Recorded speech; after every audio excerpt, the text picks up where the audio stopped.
Makanya Rasulullah sallallahu alaihi wasallam bersabda, "Kun fid dunya ka'annaka gharib aw abir sabil."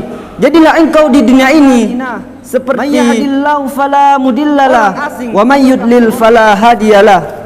Wa asyhadu an la ilaha illallah wahdahu la syarikalah wa asyhadu anna Muhammadan abduhu wa rasuluh. Ya ayyuhalladzina amanu taqullaha haqqa tuqatih wa la tamutunna illa wa antum muslimun. Ya ayyuhan nasu taqu rabbakumul ladzi khalaqakum min nafsin wahidah wa khalaqa minha zawjaha wa batha minhuma rijalan katsiran wa nisaa wattaqullaha alladzi tasaaluna bihi wal arham innallaha kana 'alaikum raqiba. Ya ayyuhalladzina amanu taqullaha wa qulu qawlan sadida yuslih lakum a'malakum wa yaghfir lakum dhunubakum wa may yuti'illaha wa rasulahu faqad faza fawzan 'azima. Amma ba'd, fa inna asdaqal hadithi kitabullah wa khairal hadi hadi Muhammadin sallallahu alaihi wasallam wa syarrul umuri muhdatsatuha wa kullu muhdatsatin bid'ah wa kullu bid'atin dhalalah wa kullu dhalalatin finnar. Allahumma salli ala Muhammadin wa ala alihi wa ashabihi wa man tabi'ahum bi ihsanin ila yaumiddin. Kaum muslimin rahimani wa rahimakumullah.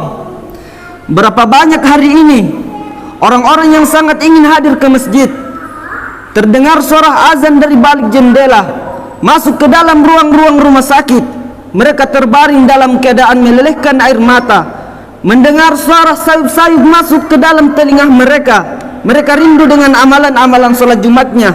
Mereka rindu untuk beribadah dengan saudara-saudaranya. Mereka ingin kembali merasakan nikmatnya sholat secara berjamaah. Tapi apalah daya, Allah berkata lain. Allah cabut nikmat tersebut dari badan mereka hingga ia tak dapat merasakan seperti apa yang kita rasakan sampai siang hari ini. Makanya jemaah, marilah kita bersyukur atas segala nikmat yang diberikan Allah kepada diri kita, karena kenikmatan itu barulah bisa terlihat sangat jelas ketika seseorang itu sedang sakit, susah, dan saat sedang ditimpa musibah. Masyiral muslimin rahimani wa rahimakumullah. Penting bagi kita untuk harus tahu kita ini siapa, kita ini dari mana akan kemana, di sini untuk apa, di sini berapa lama. Harus tahu. Bayangkan nanti begitu kita di akhirat ternyata tempatnya tidak ada. Jadi jikalau ingin memilih tempat, jikalau ingin memboking tempat di akhirat kelak, maka disinilah tempatnya, di alam yang tidak disuruh untuk lain kecuali untuk beramal dan beribadah kepada Allah Subhanahu wa taala. Allazi khalaqal mauta, Allah yang menciptakan mati, wal hayata, Allah yang menciptakan hidup. Allah ciptakan hidup, Allah ciptakan mati. Lalu engkau berada di antara dua tangisan. Saat engkau lahir engkau ditangisi, saat engkau mati, saat engkau lahir engkau menangis, dan saat engkau mati engkau ditangisi. Antara dua tangisan tersebut ada canda, ada tawa, ada senda gurau, ada sedih ketika duka. Tapi hikmah dari hidup dan mati, liyabluwakum ayyukum ahsanu amala, yang diuji Allah yang paling baik amalnya. Oleh karenanya, tujuan kita hidup di dunia ini adalah tak lain dan tak bukan kecuali hanya untuk beribadah kepada Allah Subhanahu wa taala. Namun pertanyaannya adalah, sudah berapa lama kita hidup di dunia ini? Sudah berapa banyak harta benda yang kita infakkan di jalan Allah? Sudahkah kita mengorbankan tenaga, kekuatan kita di jalan Allah? Jangan sampai harta benda dan tenaga kita hanya membuat dosa-dosa kita semakin bertambah. Jangan sampai kita hanya memikirkan dunia hingga lupa dengan akhirat. Kita tidak mengingkari seseorang untuk mengejar dunianya, sama sekali tidak. Namun yang jadi masalahnya adalah jika terlalu berlebihan sampai-sampai ia lupa dengan akhiratnya. Dan memang begitulah kenyataannya kebanyakan orang-orang di luar sana. Bagaimana seorang artis-artis selebgram yang mengendorse barang-barang yang tidak disyariatkan serta minuman-minuman keras. Bagaimana seorang rela menjual harga dirinya, rela untuk menjual agamanya. Bagaimana seorang pezina dengan bangganya menceritakan pengalaman-pengalaman dosanya di channel-channel YouTube, ditampilkan di televisi. Untuk apa mereka lakukan semua itu? Mereka lakukan semua itu hanya untuk mendapatkan sesuatu yang tidak lebih hina dari sehelai sayap nyamuk, yaitu dunia. Karena dunialah sehingga mereka melakukan semua hal itu. Karena dunialah sehingga mereka menghalalkan berbagai macam cara. Padahal dunia ini hanyalah sementara. Sudah berapa lama kita hidup di dunia ini? Sudah berapa tahun kita hidup di dunia ini? Berbagai macam kenikmatan-kenikmatan yang telah kita rasakan, sampai-sampai kita menghabiskan waktu kita untuk memikirkan dan merencanakan kenikmatan-kenikmatan duniawi yang akan datang.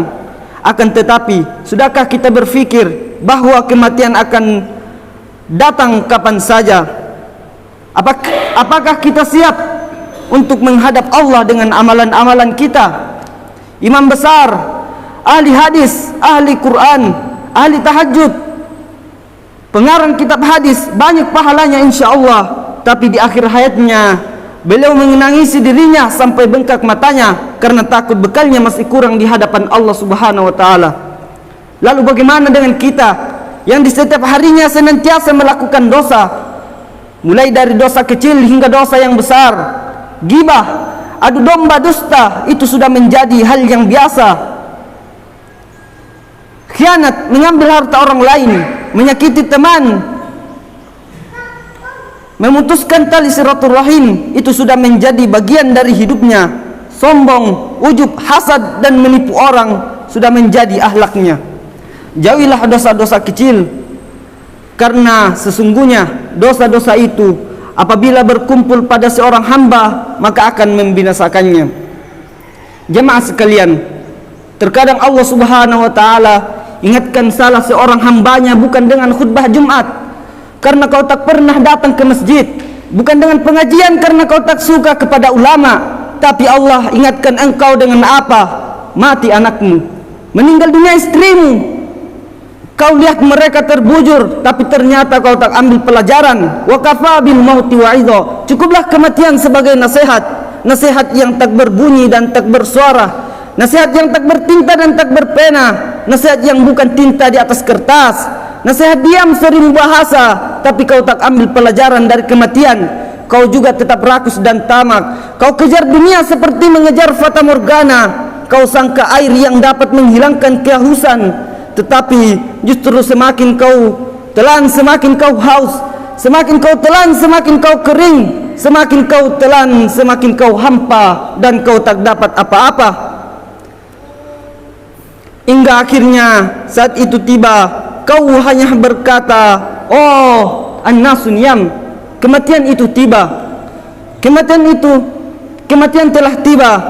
An-nasun yam, manusia itu tidur, semua manusia itu tidur. Falamma matu intabahu, ketika mereka mati barulah mereka sadar, rupanya aku sedang terlelap dalam tidur yang panjang. Ternyata kehidupan dunia hanyalah mimpi semata.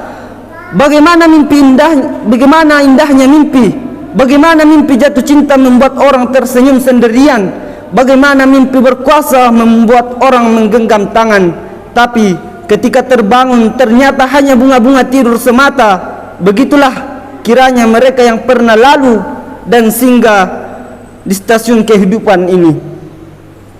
Makanya Rasulullah sallallahu alaihi wasallam bersabda, kun fid dunya ka'annaka gharib aw abir sabil.